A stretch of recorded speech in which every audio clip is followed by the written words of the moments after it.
Hello les Roots, on se retrouve pour une nouvelle vidéo sur un thème un peu chaud. Disons, en fait, c'est l'opération des sinus que Soria a dû faire. Donc, explique-nous un peu comment ça a démarré pour toi, la sinusite chronique, et pourquoi en fait tu as été faire une opération carrément, quoi. Ah oui, ben, là, ça a démarré quand j'étais étudiant. Et pendant cette période-là, je finissais une période d'asthme. Et à un moment donné, j'inventais les ventolines, tout ça. Et je me promenais avec une copine et je me suis rendu compte que je n'avais pas d'odeur. Elle me dit, ah là, il y a une mauvaise odeur en sortant du métro. Je dis, ah bon, mais comment tu fais pour ne pas ressentir ça? Et bien, j'ai dit, ben, non, je ne le sens pas. Et c'est après que je me suis rendu compte que j'ai des problèmes d'odorat. Et j'allais voir en fait les médecins à Paris.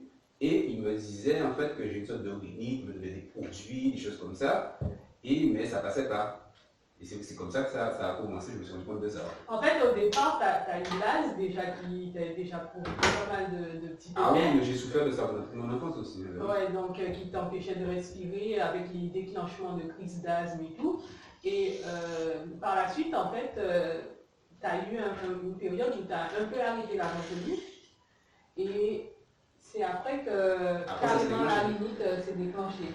Mais lors de ta première consultation, en fait, avec l'ORL, comment ça s'est passé? En fait, avant d'arriver chez l'ORL, en fait, je l'ai étudié, je suis allé en Corse. Et c'est un médecin qui m'a dit qu'avec mes problèmes en fait, de rhinite, d'aller chez l'ORL pour me dire exactement qu'est-ce que c'est que ça. Et c'est là en fait que l'ORL m'a dit que j'avais des polypes. Je ne savais même pas ce que c'était, donc j'avais jamais regardé ça. J'avais des polypes dans le nez. C'est là qu'il m'a dit ça en fait. Mais en fait, les polypes, ça fait quoi en fait comme sensation? En fait, déjà, tu as la perte d'odorat. Première sensation, c'est perte d'odorat. Donc, tu n'as aucune sensation, même quand tu manges, c'est des trucs qui n'ont pas de goût. Ça n'a pas de goût, on ne sent pas les arômes et tout comme ça. En gros, si tu manges un truc dégueulasse, tu ne sais même pas. Ah, enfin, on a des goûts de base. Donc, si c'est vraiment grand, on pourrait ne pas savoir, mais sans plus, quoi. Ouais, donc c'est assez chaud quand même à vivre. Ah, mais après, toi, quand tu as connu l'ORL, direct, le gars il te pose comme diagnostic d'aller te faire opérer, quoi. Oui, en fait, c'est que oui, le même jour, il m'a dit que j'ai ça, il m'a donné des médicaments, mais il m'a dit il a une clinique humanitaire et qu'il peut m'opérer en fait. Imagine le premier contact, c'est l'opération. Tu files au bloc, ah, oui, c'est ce qu'il propose comme solution, quoi. Ouais, première solution, mais moi j'étais étudiant à l'époque. Mais tu devais être catastrophé, puisque franchement. Mais là. En fait, toi, je ne m'attendais pas à ça. Tu viens en consultation, tu t'attends, bon, je vais te donner un médicament ou quelque chose. Non, non. Allez, direct, au bloc. C'est bon pour le bloc. C'est ça le truc. Et je ne m'attendais pas à ça. De toute façon, ça ne va pas à ça. On se dit qu'on a des problèmes de rhinite, je on n'y a pas d'opération. J'ai jamais regardé ça. Et donc, je ne m'attendais pas à ça, effectivement. Et en fait, au niveau de l'opération, comment ça s'est déroulé? Parce que bon, déjà, c'est le choc de devoir aller en opération au bloc, mais en plus, il y a plein de trucs qui ont dû te passer par la tête, en fait, au niveau de l'opération. Mais en fait, ce qu'il y a, c'est que déjà, ma tante m'avait prévenu, elle m'a dit, je lui ai dit ça, hein, que bon, je vais faire une opération pour le problème de sinus. Et elle m'avait dit non, mais pas. Elle m'a dit en fait, ne pas faire. Déjà, tu es en Corse, tu n'es pas à Paris, c'est pas forcément une bonne idée. En Corse, purée le délire. Donc tu sors de Paris pour aller en Corse, te faire opérer. Non, mais après, c'est vrai que moi, je lui ai dit, mais comme j'étais jeune à l'époque, bon, après, elle avait plus de tête de vision que moi. Mais à Paris, j'avais pas. Il m'avait dit ça à Paris. En fait, tu laisses tout. Les meilleurs cliniques, tu vas en Corse. Si, mais sauf que moi, je me suis dit, bon, ils m'ont toujours dit rhinite, donc j'avais dit ça, eux, ils me parlent de ça. Bon, je suis étudiant à l'époque, hein. Et donc, bon, j'avais dit, bon, je vais le faire aux prochaines vacances, je le fais. Et bon, après, avec le recul, bon, je n'ai peut-être pas fait la même chose, c'est sûr. Finalement, en fait, bon. Pour l'opération, vous êtes sur anesthésie générale, anesthésie locale. Ah, c'est anesthésie générale. Hein. Et ça fait qu'avant Donc, quand même, c'est pas une petite opération, puisque c'est une opération assez lourde. Ah non, mais non, c'est pas petit. Hein. Ça se prend pas à la légère, puisque... Je suis allé voir l'anesthésiste, donc il avait son bureau et tout, c'était un peu excentré par rapport à la clinique, je me rappelle. Et il me consulte, il pose des questions en fait. Il me demande, est-ce que je fume? Je dis non, je ne fume pas. Est-ce que je bois de l'alcool? Je dis non, je ne bois pas de l'alcool. Moi, je dis vraiment rien comme alcool en fait. Hein. Après, il me regarde, il voit que je suis un peu messe comme toujours comme ça là. Hein. Et il me dit, ah ben, si j'avais que des gens comme vous, parce que vous sommes parce qu'en fait, l'opération pour les gens, par exemple, obèses. Ah non, mais c'est ça, c'est l'anesthésie déjà. L'opération.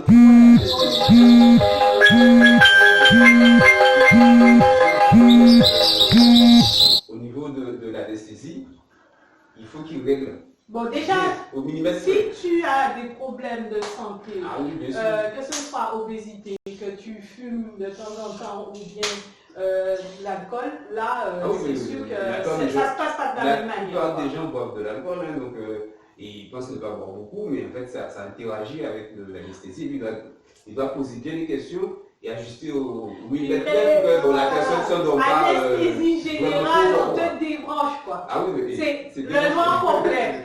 Tu es allongé, tu ne sais plus qu'est-ce qu'ils font, qu'est-ce qui se passe, tu ne peux pas voir. C'est trop, c'est horrible. Non, mais après aussi, donc, tu es allé au bloc avec anesthésie générale. Quand tu te réveilles, qu'est-ce qui se passe en fait? Ah, alors justement, donc, je suis à l'hôpital le lendemain, le lendemain, donc je passe au bloc direct, bon, c'est pas dans la vacances, hein, et on m'allonge, on me met en fait la seringue au niveau du bois, je crois, et on est sous le lit, on voit quelques personnes autour là, des infirmiers, des trucs comme ça, et après j'attends même pas 2 secondes là, tout noir, on sait plus ce qui se passe. Et je me suis réveillé. J'espère qu'il a mis la bonne dose parce que sinon c'est un réveil un peu plus. Tu dors. Non, mais je me suis réveillé comme ça là dans le couloir. Ouais, tu t'en réveilles dans le couloir. Je vois qu'ils m'aident en fait à aller me coucher. Ok, donc, bon, t'arrives même plus à marcher, tu sais plus tourner. C'est vrai. Et là, finalement, je m'allonge. Et là, on regarde ce qui se passe. Mais est-ce que tu avais aussi la tête gonflée comme quand on a l'opération des dents de sagesse, tout ça en fait? La tête n'est pas gonflée, moi c'est des sinus en fait qui étaient en fait. J'ai vu qu'il avait mis en fait une mèche dedans. Qui dépassait.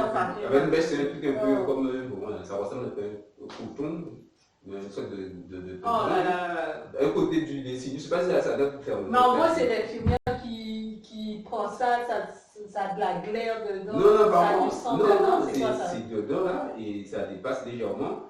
Et après, j'avais en fait, on appelle ça encore les gouttes à gouttes. Ouais. Et je me suis allongé, et je passais la nuit comme ça, mais c'était difficile de respirer, je pense que je respirais plutôt par la bouche.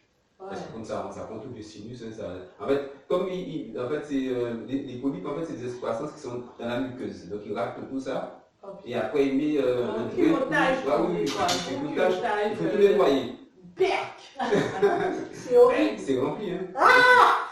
Et donc, il nettoie tout, bon, il se débarrasse, je ne sais pas comment. Et après, il met les grains. Et on reste avec ça pendant 2 jours comme ça, en fait. Et après, quand ils t'ont enlevé ça, en fait, il y a eu du quoi dedans là? Bon, j'ai trouvé. Non, c'est pas ça. C'est pas à ce niveau-là, mais quand même, bon, il y a du sang dedans. Hein. Ah, c'est rempli de sang. Il enlève en fait les premiers rendez-vous, tu te retrouves dans une boucherie. Il enlève en fait le truc là. Wow. Et je lui dis, mais pourquoi je ne bouge pas les bras en fait? En plus. Et là, c'était pas paralysé, mais c'est que j'avais peur de bouger. Ouais, donc. Parce que je pensais qu'il y avait une aiguille en fait dans les veines. Je me dis, non, c'est pas une aiguille, c'est un tuyau plastique qu'ils mettent dedans. Ouais, mais c'est super inconfortable quoi ce truc-là. T'as pas envie de bouger. Ok, c'est chaud. T'as peur que ça sorte ou des trucs comme ça. Donc, bon. Donc finalement, je dis, bon, c'est ça qu'il y a, mais je pensais que c'était une seringue en métal qui était dedans. Hein. Mais bon. Et donc voilà, et après, une fois qu'il a le message, je pense que le lendemain, je suis parti, un truc comme ça. Ok, ils t'ont donné des médicaments, après ils te remettent en. Ouais, c'est ça, donc je suis allé à la pharmacie pour acheter des médicaments. Ok. Et là bon, j'étais un peu, waouh, j'ai fini avec ça. Ouais, t'es sonné quoi. Ouais. C'est chaud. Je me baladais. Donc. Mais ce que je me suis rendu rapidement compte que ça n'a pas résolu le problème. Et que et ça revenait après quelques temps en fait. C'est que les médicaments, et là ça a duré pendant 20 ans comme ça en fait. Médicaments, on reprend et c'est pas le goût. Ouais, donc tu as eu toute une routine pendant 20 ans. Alors, premier diagnostic, une opération, 20 ans de galère. Et après, il t'a proposé une deuxième. On remet ça. On remet le couvert. Ah oui, c'est pas le même, c'est un autre, hein, mais c'était en Guadeloupe. C'est en Guadeloupe, là.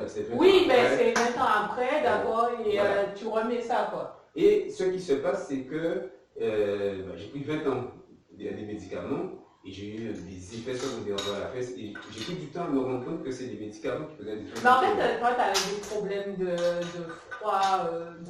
Mais j'ai eu l'estomac. On va revenir dessus. J'ai fait dessus. J'ai des problèmes d'estomac. Le froid qui, voilà, tout le temps la nausée et surtout la fatigue extrême. Ouais, mais après, tu as eu, au niveau du froid, tu as eu, c'est quoi le problème là? Non, c'est des nausées. Les nausées et après ton estomac en fait. L'estomac, j'ai commencé à se trouver. Bon, le bordel. Ah oui, le bordel et. C'est ça, on s'en rend pas compte, mais il y a des conséquences. Oui, parce qu'en fait, c'est le médicament qui est en train de te bouffer de l'intérieur. Quand on ne se rend pas compte de ça, et on pense que c'est autre chose et on se balade et c'est à force de chercher, de comprendre. Mais ça m'a pris beaucoup de temps. Mais en fait, lorsqu'il a dit deuxième, tu as dit bon, écoute-moi, on va arrêter le bordel. 20 ans, pas de résultat. Le froid trouvé, c'est bon, remonter. Justement, il y a plus. À l'époque, j'avais 20 ans. C'est bon. Là, j'avais déjà 45. Elle m'a dit, bon, ok, je fais l'opération là, deuxième opération là, mais regarde, du d'un coup, souffle 20 ans encore. Ouais, mais il reste quoi en fait? Ça va être pareil, de toute façon. Et en plus, avoir les mèches encore dans le nez. Et en plus, bon, quand tu es jeune, l'anesthésie, ok?